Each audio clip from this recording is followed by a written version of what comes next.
right, first off, for you, just what was your first interaction of the Oklahoma staff reaching out and kind of showing that interest, and where that all started?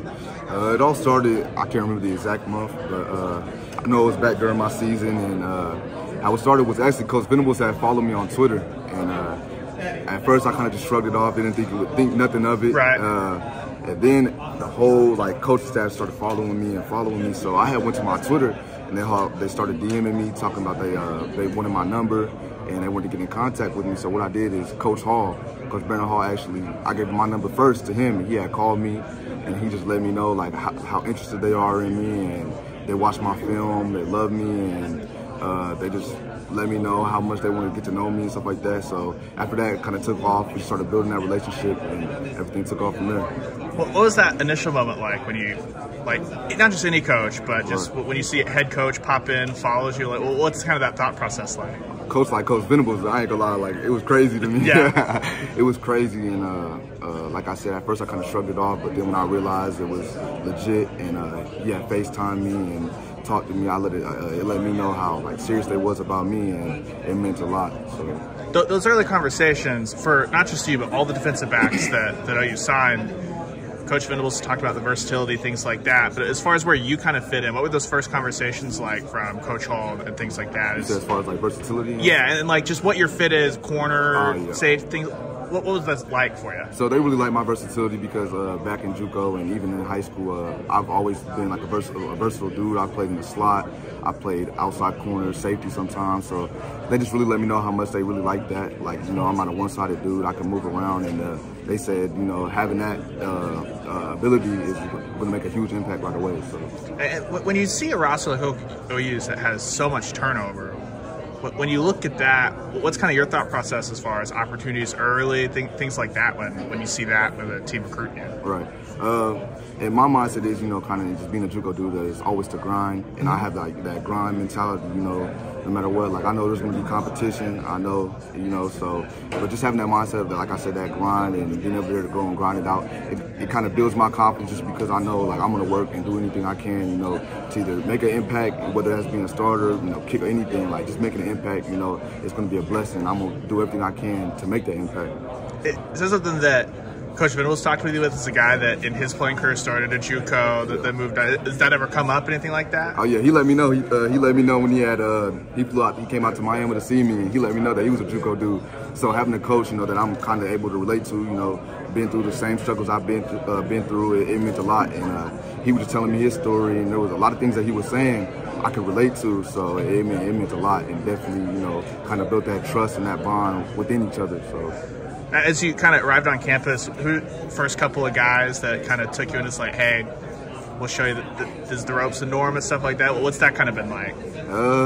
Really all of my teammates, but the main one I would say is Woody Washington. And Woody Washington was actually my host for my official visit. Yeah. So we kind of, got to know each other back then. So actually arriving on campus, he kind of showed me and let me know the standards and everything like that. So it's been pretty smooth. I know you guys haven't hit spring practice, stuff like that, but have you had that moment yet where a guy that's grinded JUCO, getting no call, have you had that moment where you're just like, I'm here? What's that been like?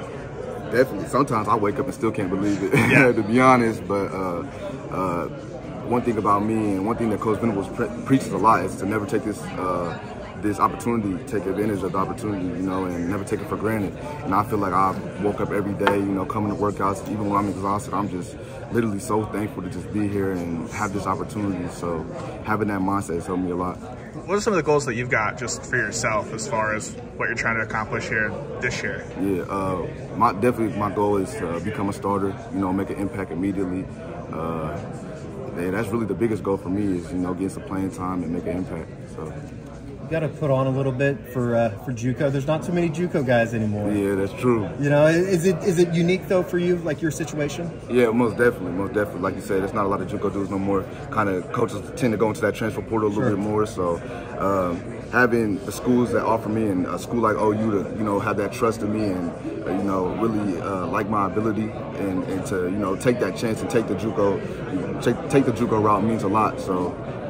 You haven't been able to probably do a whole lot with Coach Vlad and Coach Hall yet, but what's that been like, the feeling out process of finally being here and being around him every day? It's great. Like I told him, I literally wake up every day like I can't believe it that I'm here. And you know, when I first got here, Coach Vlad and all the coaches were still on the road. So when they got back, you know, they just let me know like, man, you're here. You finally made it. So now It's just that mindset of grinding and doing what I got to do. Is it, I guess, unique in a way too that you're getting to go through all these firsts with? There's a huge ass group here. Right.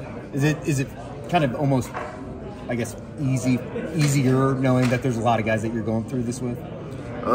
Yeah, in a way, it's definitely easier. At the same time, like this is new to everybody. Sure. But I kind of walk around with that chip on my shoulder. You know, I obviously have a different route from a lot of these dudes. So in a way, it's kind of different for me. But at the same time, like you said, it is easier and. You know, the countdown for spring, I guess, already started, but is it kind of one of those things? It's like you can only do so many winter workouts. You got to get through spring ball. Yeah, excited for it. Oh yeah, most definitely. We've been grinding, been working. So I feel like all that work that you put in, you know, when spring ball comes around, you kind of get the chance to show your abilities and what you've been working for a little bit. You like the idea of starting at corner? Yeah, I like corner, you know, whatever it is. I kind of got that mindset, like, wherever they want me, I'm going to get you out there. Yeah, exactly. Yeah. Exactly. Sure. You've got the schedule. Is there any first day of practice, first scrimmage, spring game, any of those things that stand out as like, I got to get to that day, see what that's like? I'll really just say I'm kind of taking everything one step at a time, you know, kind of enjoying everything. So that's kind of been my mindset, not to, you know, rush anything or just let everything play. I know, like, literally my story is everything's worked out. As long as whatever I put in, I know I'm going to get out. So that's kind of my mindset, just taking my time with everything.